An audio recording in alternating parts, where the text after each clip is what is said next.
માનધાતા રાજા એક વખત પોતે પોતાના એમ કહેવા છે કે છુપા વેશ ધારણ કરી અને રાજા આમ નીકળ્યા છે. અને એ વખતે બનાવ કેવો બન્યો, એક દીકરી હાથમાં તેલનો વાટકો નાનું પાત્ર છે, ગરીબ પરિવારની આમ નીકળી છે.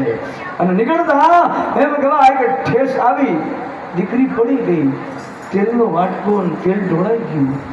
અને તેલ જેવું ઢોળાયું ને દીકરી રડવા માંડી. ત્યાંથી સાદા છુપા વેશમાં માનધાતા નીકળ્યા.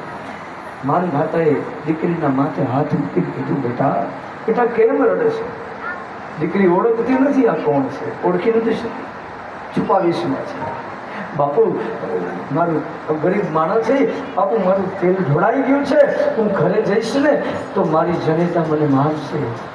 એક તેદી પોતાની પાસે રેડી થોડી હોનામોની એવું કાઢી, લે બેટા લઈ આવજે તેલ. અને તેદી માનધાતાના દેશની દીકરીએ જે માનધાતાને જવાબ આપ્યો છે, બાપા બાપુ મારી જનેતાએ કીધું છે કે અજાણ્યા માણસ પાસેથી આવો વ્યવહાર કરાય નહીં. મારે તમારી પાસેથી ન લેવાય, હું તમને ઓળખતી નથી, પણ બેટા તું આ લઈશ નહીં અને તેલ લીધા વિના ઘરે જઈશ તો તારી જનેતા તને મારશે. અને તેથી દીકરી એટલું બોલી હતી માનધાતાના દેશની, બાપુ તમારી પાસેથી હું પૈસા લઈશ પણ નહીં અને આ જગ્યાએથી તેલ લીધા વિના ઘરે જઈશ પણ નહીં. દીકરી કહે છે કે તેલ લીધા વિના નહીં જવું.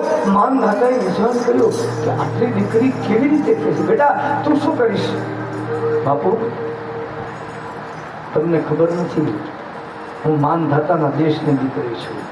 આ ધરતી માનધાતાની છે અને ધરતીને જો માનધાતાની મારા રાજવીની આણ આપું ને તો મારા ધરતી મને તેલ પાછું આપી દે, મારો રાજવી છે.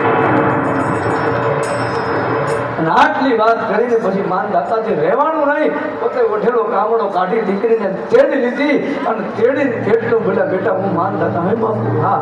અને તેદી માનધાતાએ ધરતી માતાને વંદન કર્યા, માં આ દીકરીનું તેલ પાછું લઈ દે. અને સજ્જનો એમ કહેવાય કે ધરતી માતાના બે હાથ બહાર આવ્યા અને ખૂબ ભરીને તેલનો વાટકો પડી હતો. એ રાજવી હતા કે તમારું મારું ધરતીમાં ઢોળાયેલું તેલ કાઢી અને તમને મને તેલ ખવડાવતા.